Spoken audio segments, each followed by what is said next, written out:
In this project, we're going to be working with the Twitter Bootstrap framework, which is an extremely popular HTML CSS framework. And chances are, if you haven't used it, you've at least heard of it. Alright, so we're going to build a Bootstrap template. Alright, we're going to be styling certain elements of the template, such as the nav bar, which is the navigation menu. We're going to have a showcase area, a few different sections, a header, and a footer. Alright, we're also going to have a little bit of animation. We're going to have, in the showcase area, we'll have an image kind of just slide in when the page loads, but we're also going to have an animation that sets off when you scroll down to it.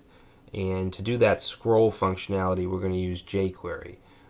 But don't get overwhelmed because it's just a tiny bit of jQuery. We're going to use CSS to do the actual animations. So the project, the template's going to be called Scroll Place. You can see a little thumbnail of it here. Alright, basically this image here will have slide in when the page loads, and down here we'll have the scroll animation. So we have our product introduction. In the next section we'll do the Bootstrap file structure. So we'll go to getbootstrap.com and we'll download the framework, create an index file, and then we'll move on to styling the navigation bar. The navigation bar will probably take up the most time. You can see here, if you've seen the default Bootstrap template, then you'll know that this is styled pretty well, and there's a lot to do. We have subtitles as well. So we'll do that, and then we'll move on to the showcase section, which is this area, and then we'll do the other sections as well as the footer, and then we'll move on to the template animation. This will be one of the larger projects, if not the largest. And we're just going to do the home page because basically the inner pages you can do, I mean, it basically would be the same thing except you wouldn't have the showcase area.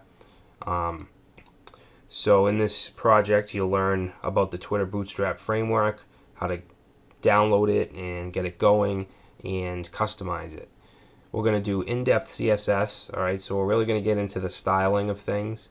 Font Awesome Icons is a service that, not a service, but you can download their CSS file, which includes a whole bunch of icons that you can use on the fly. So we'll be using them.